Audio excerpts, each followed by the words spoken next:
Bom, vamos trabalhar então. O primeiro slide já está lá. O texto base para que nós possamos meditar na palavra do Senhor é Efésios capítulo 4 e verso de número 15, aonde a palavra nos diz: antes, seguindo a verdade em amor, cresçamos em tudo naquele que é a cabeça, Cristo.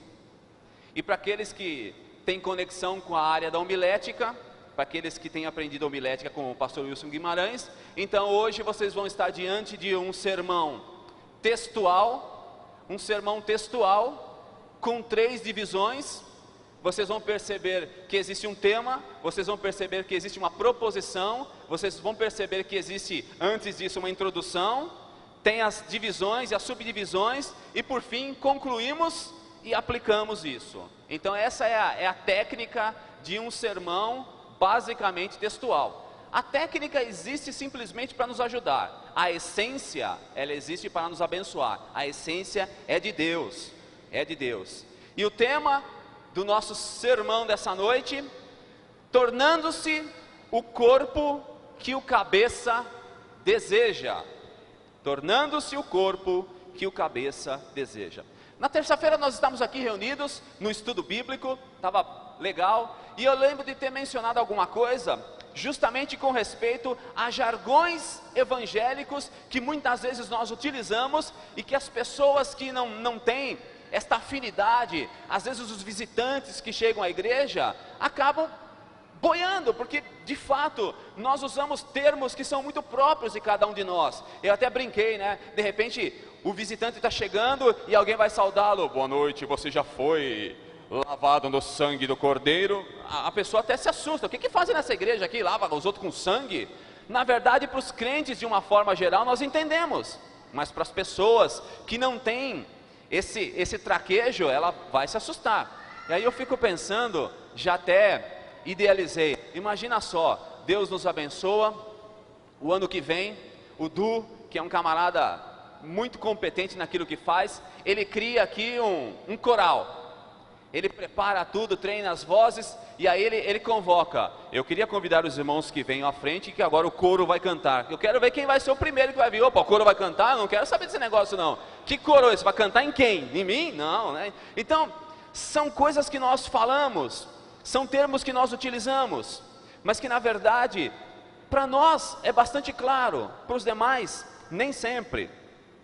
E quando nós utilizamos essas metáforas, e aqui nós estamos diante de uma metáfora também, corpo de Cristo, Cristo como cabeça, é preciso compreender um pouco melhor isso. Qual o significado por trás da metáfora corpo-cabeça? O que significa ser o corpo que o cabeça deseja?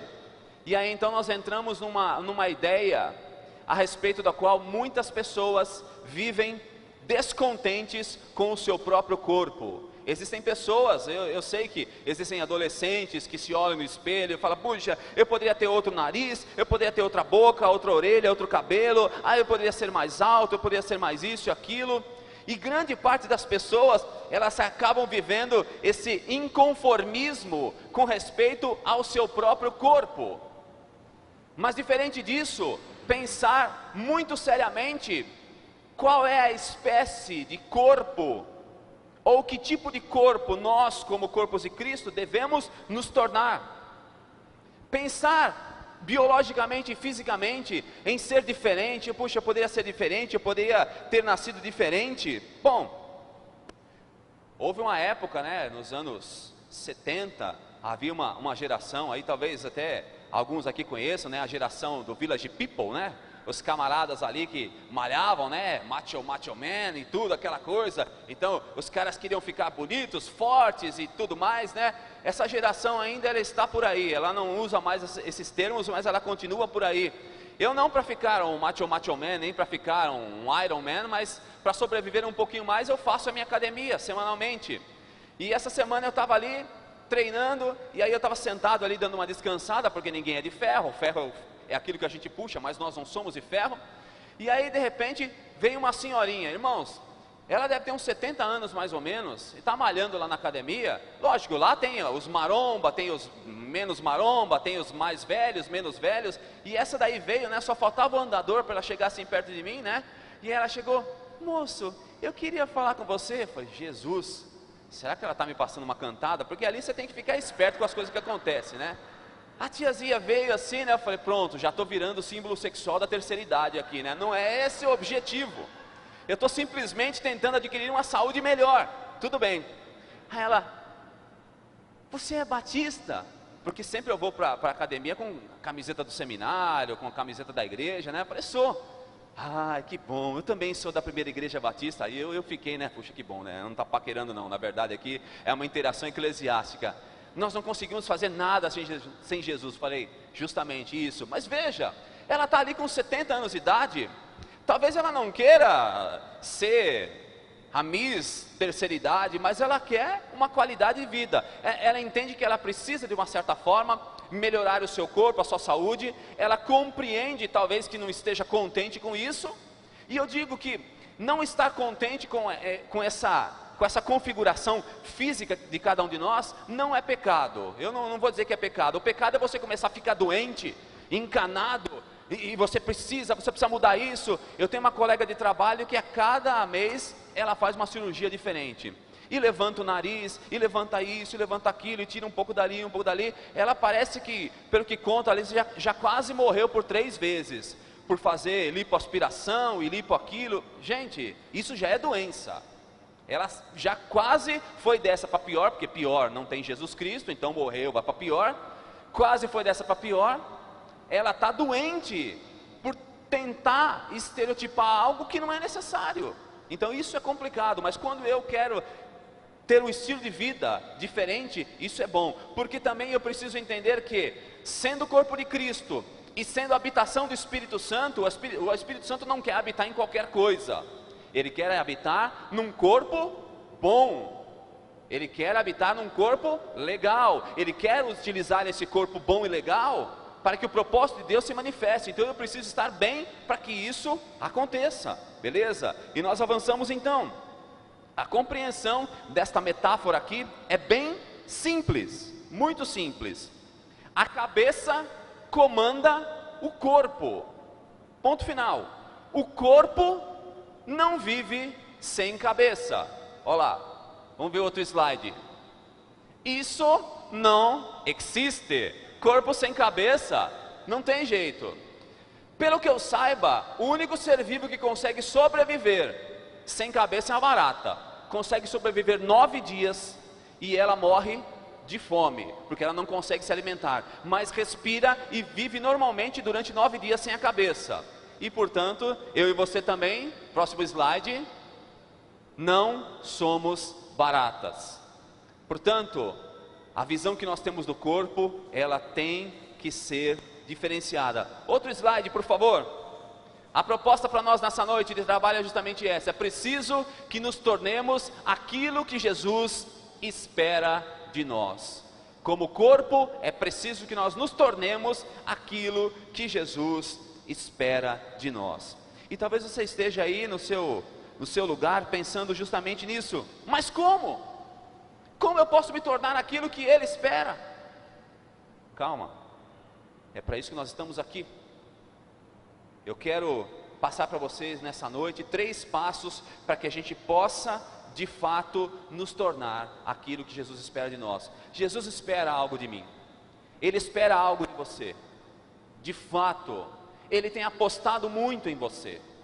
De fato, Ele considera você muito especial, alguém de valor. Se você não fosse de valor, Ele não perderia o seu tempo morrendo na cruz do Calvário.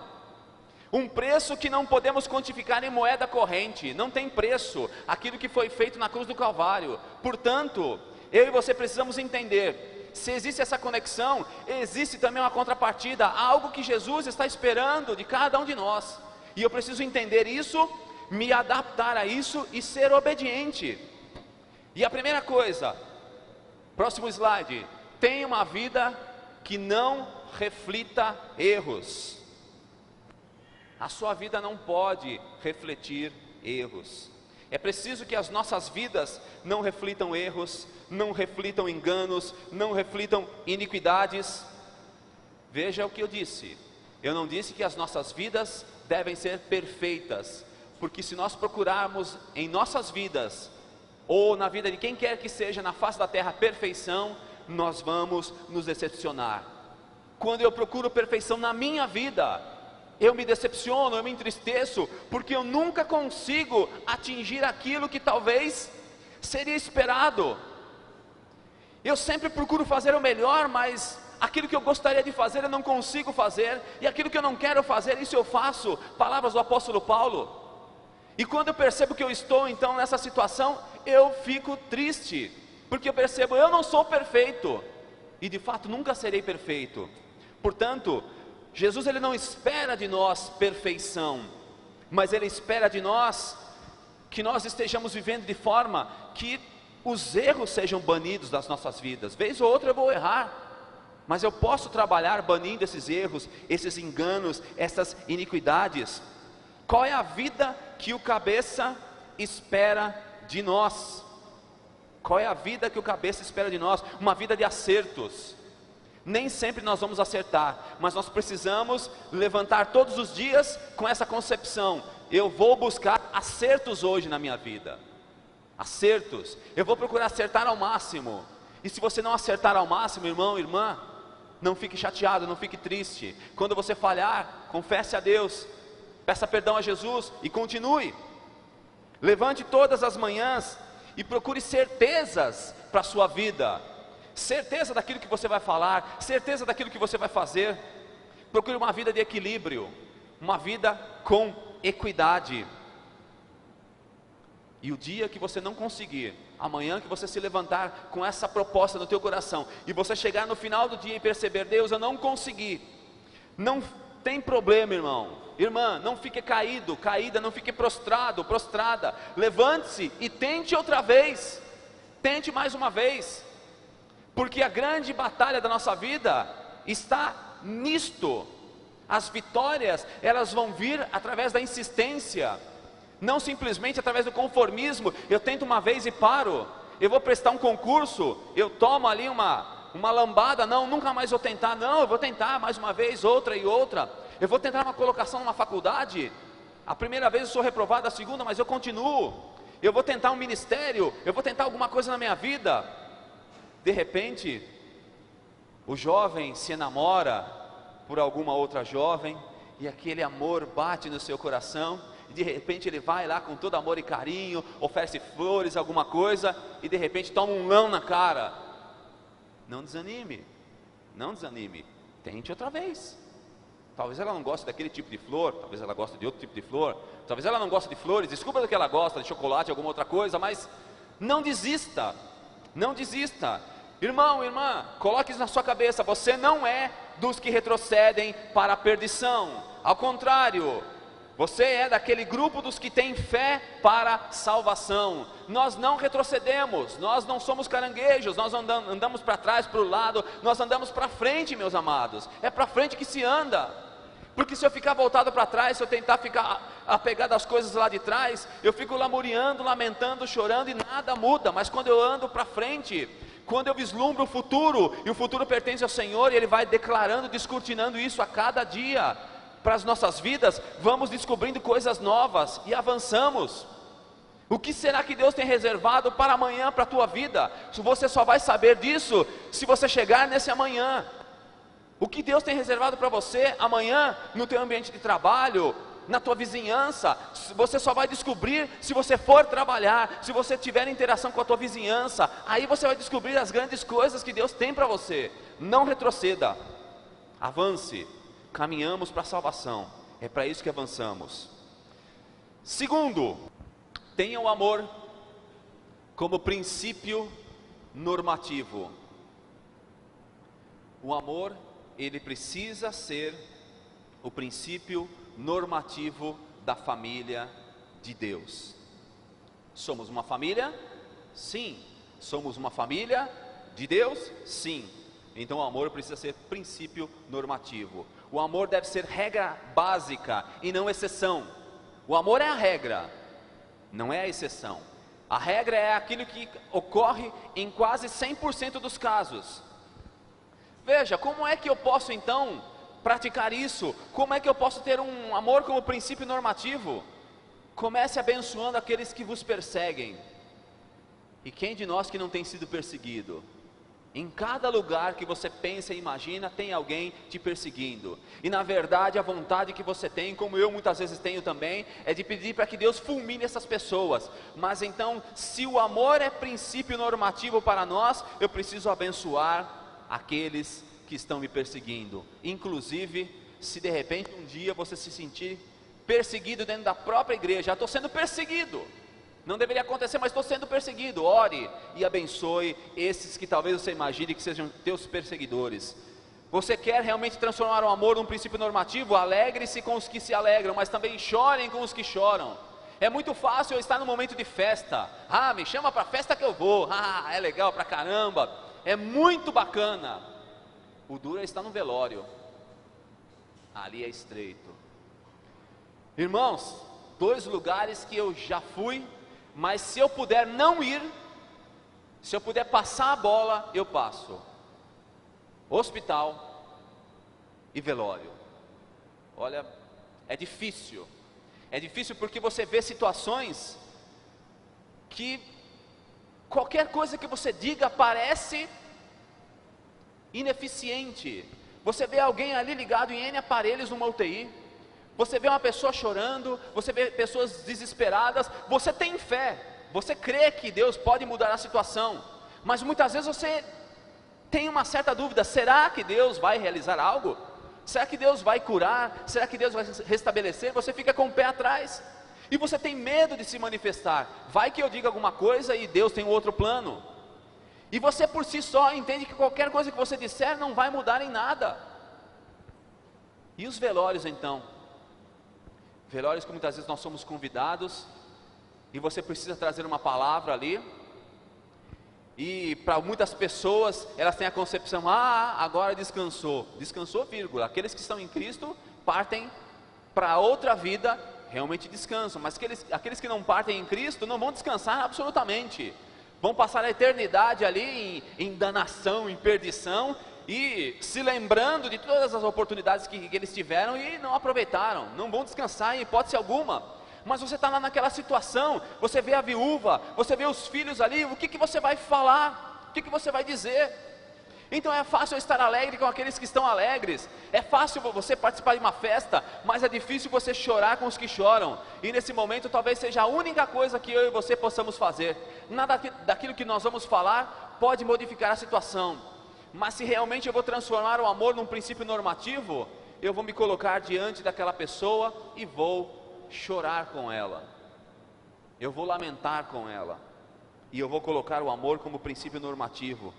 Tenham os mesmos sentimentos uns para com os outros, empatia.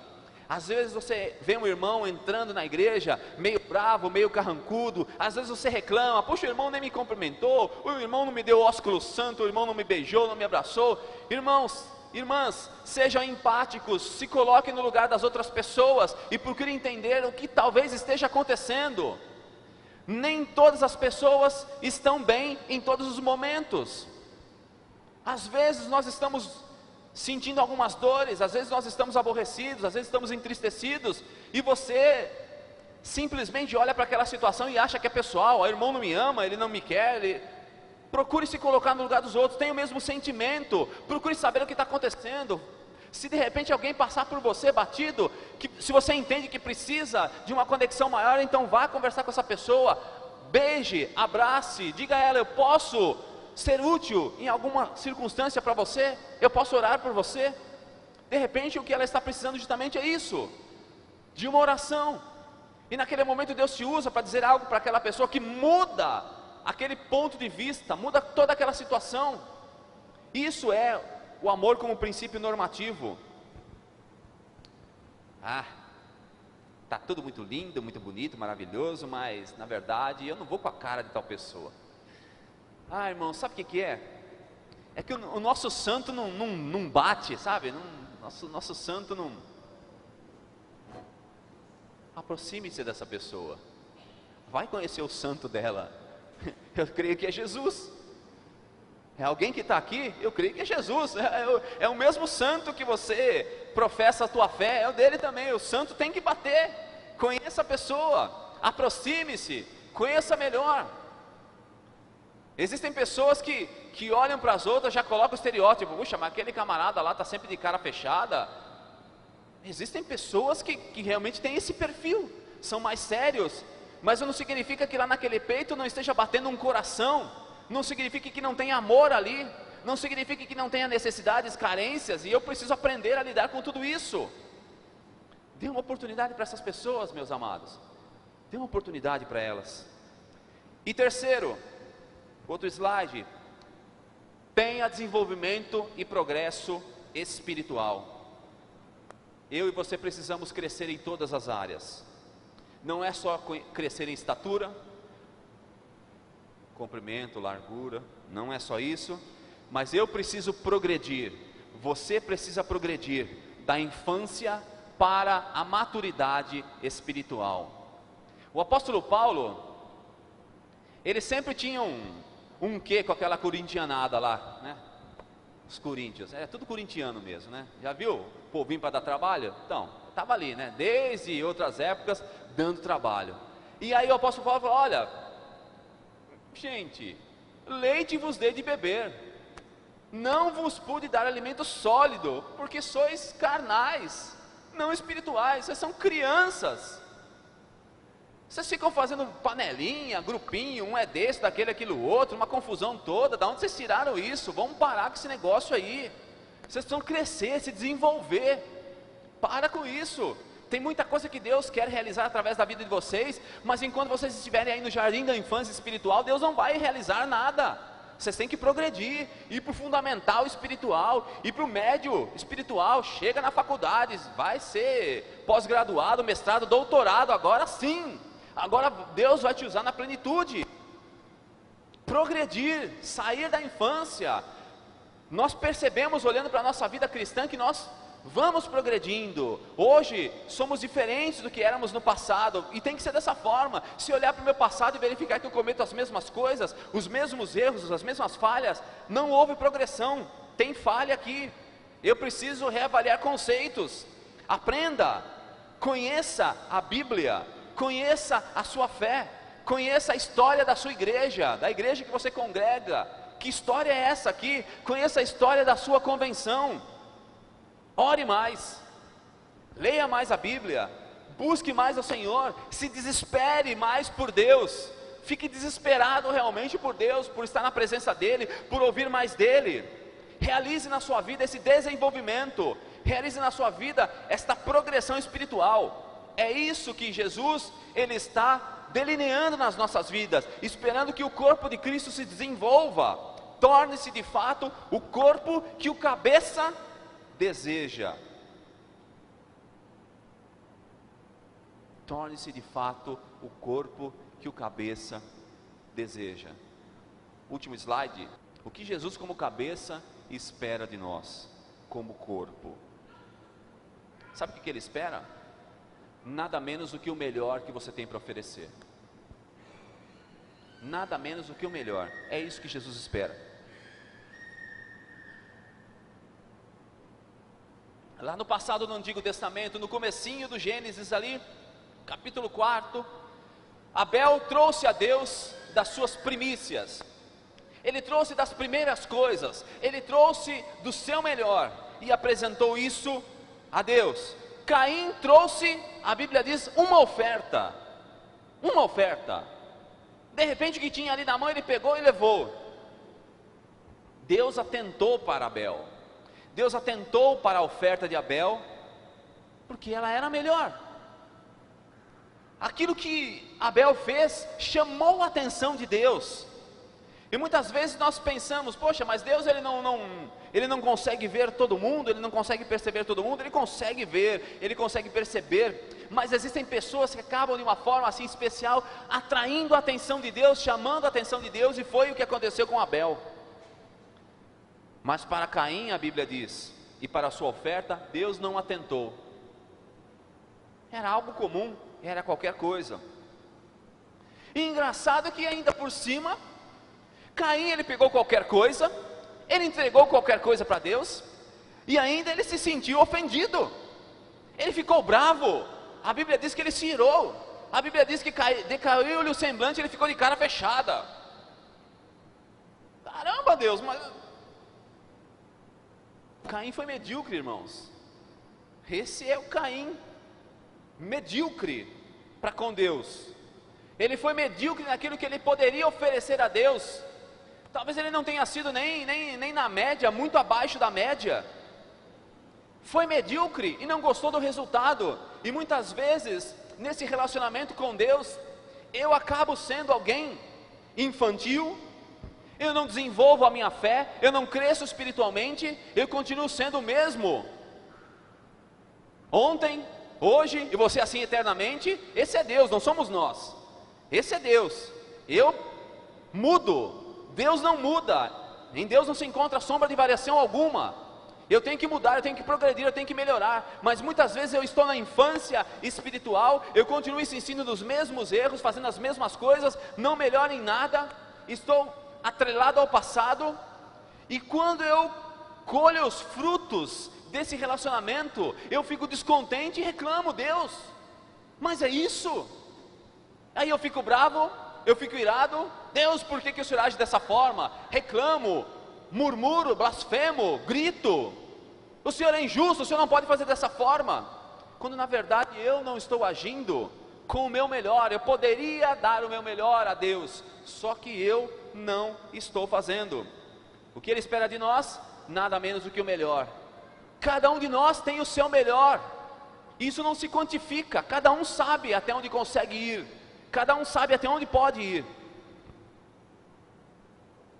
Caim, na sua atitude medíocre, muitas vezes nos lembra de nós mesmos em algumas atitudes nossas. Puxa, tá vendo? Olha o que eu fiz aqui, e Deus nem atentou para isso. Ah, Deus não me ama. Deus não me ama. O pastor não me visita. Olha, nunca vai na minha casa. Os irmãos não me veem, não me consideram, não me abraçam, eu sou excluído. Irmão, irmã, saia um pouco dessa mesmice.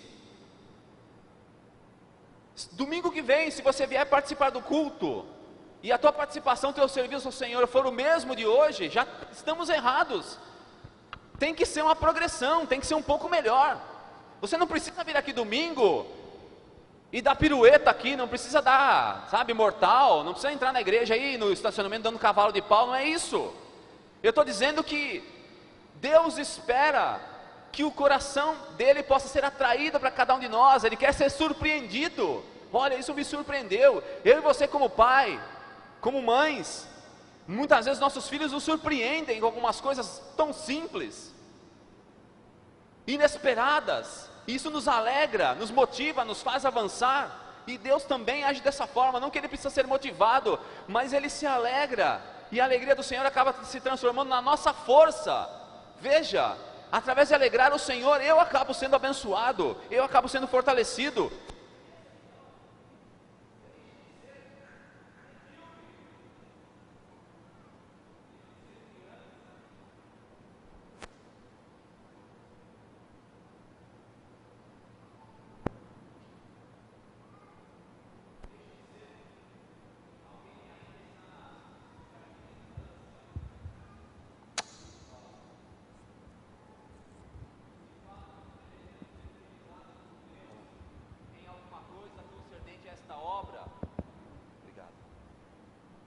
Nós precisamos crescer.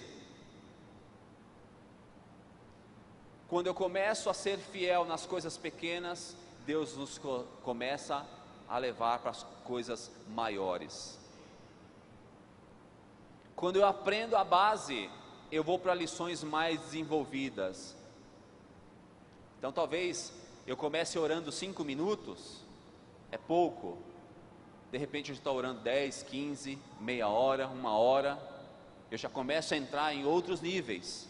O estudo da palavra e todas as coisas. Irmãos, precisamos deste crescimento.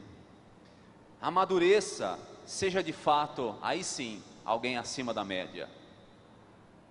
quando eu começo a crescer espiritualmente, eu me transformo em alguém acima da média.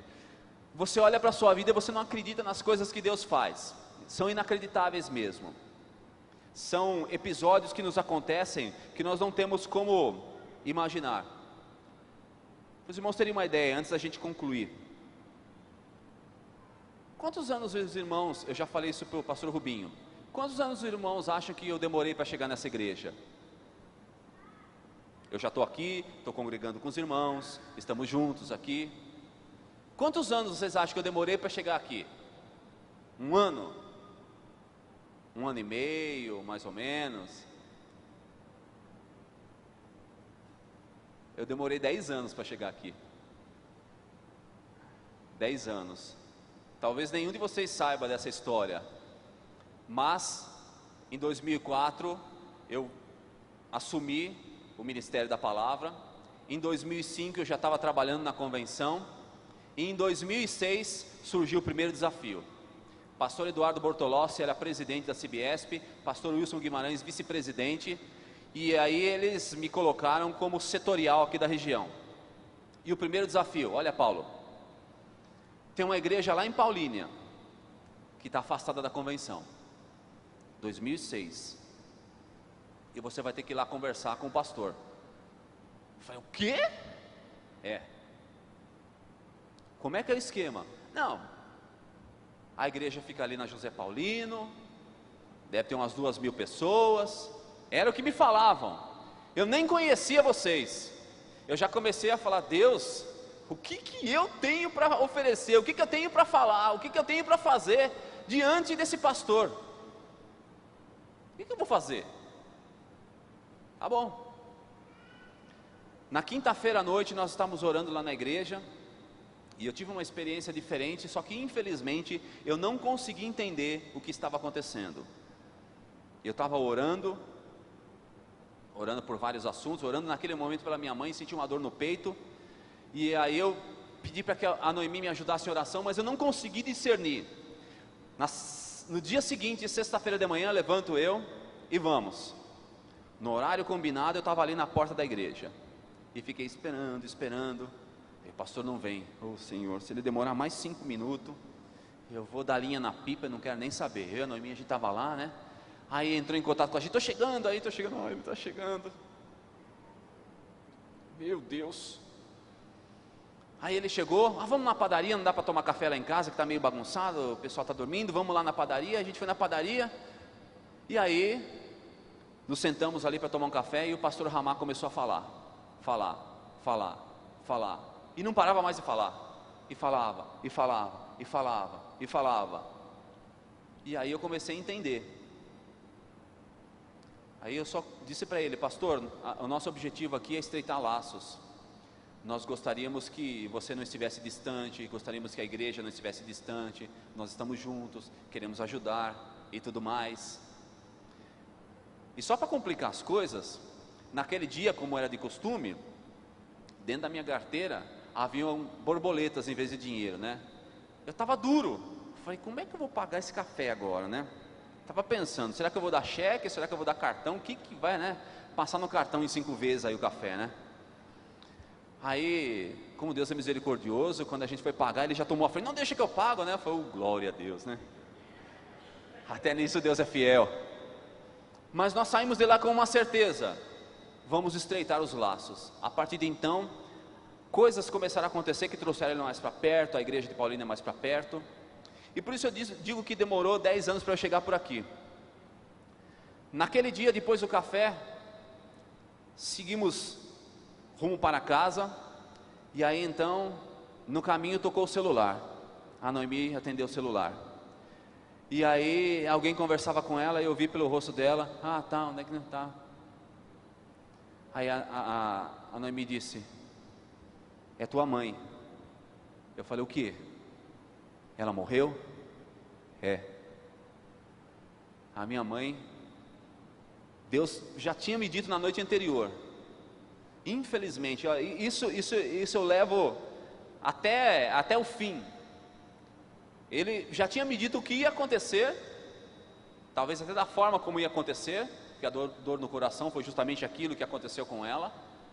por ser muito gorda, ela não suportou, o coração não suportou, e ela estava naquela manhã de sexta-feira atendendo uma nutricionista na sua casa, porque ela ia fazer uma dieta, e ela começou a sentir falta de ar, e ela sentou e ficou no chão, não conseguiram levantar ela, a gordura sufocou ela, o coração não suportou e ela morreu. Quando eu cheguei na casa dela, ela estava estendida assim, e a vizinhança vem, e vizinhança sabe como é que é, né? Parecia aquelas cenas do antigo Notícias Populares, né? Ela coberta ali com as velas em volta.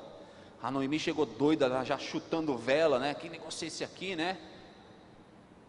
Talvez eu olhei para aquela situação e analisando tudo e vendo o que Deus estava mostrando com aquilo. E aí, talvez para alguns falar, ó, tá vendo? Você foi lá querer fazer graça? Você foi lá querer estreitar laço? Querer servir a Deus? Olha o que aconteceu. Olha, você perdeu a sua mãe aí. Você deveria estar do lado dela. Você deveria estar ali amparando ela. Talvez você não pudesse fazer nada, mas você poderia estar nos últimos instantes da sua vida ali do lado dela. Irmãos, eu sou muito feliz por estar aqui com vocês. Eu sou muito feliz por tudo isso que aconteceu. Sou feliz porque demorou 10 anos para eu chegar por aqui. Não importa, demorou. Mas eu sei que desde lá de 2006, Deus já tinha algo, um desenvolvimento para a minha vida. Talvez não fosse em 2006 que Ele me quisesse por aqui, nem em 2007, 8, 9, 10. Mas chegou um momento então que Deus me considerou útil em alguma coisa para essa igreja. Então eu cheguei. Se eu olhar para aquilo que eu era em 2006, meu Deus, vocês não iam me querer aqui em 2006, com certeza. Não ia. Ia dar mais trabalho do que ajudar. Ia dar muito mais prejuízo do que lucro para vocês. Se hoje eu posso oferecer alguma coisa para vocês, é porque em 10 anos, muito aconteceu na minha vida, muito mudou. Minha mãe partiu. A felicidade que eu tenho é que nos últimos meses, ela estava querendo se batizar, porque ela já havia aceitado a Jesus, mas ela havia ficado sozinha aqui em Nova Odessa. A gente vinha para cá vez ou outra, eu morava ainda em São Paulo, não pude acompanhá-la, mas ela já havia aceitado Jesus, e estava meio afastada, eu tentava levar para a igreja, e nos últimos momentos ela havia expressado o desejo de se batizar. Então eu creio que Deus sabe de todas as coisas e faz as coisas conforme Ele deseja. Eu creio que é possível, inclusive, ela ser salva em Cristo Jesus. É Deus que sabe todas as coisas, mas eu não me preocupo. Eu entendo que todo aquele processo foi um processo útil para o meu crescimento, para o meu desenvolvimento, para poder encarar algo maior, muito maior. E talvez não pare por aí. Cada um de nós vamos encontrar nas nossas vidas experiências muito maiores, e eu preciso então amadurecer para que essas experiências sejam alcançadas por cada um de nós e nós possamos vencer. Bom, demorou 10 anos para chegar por aqui.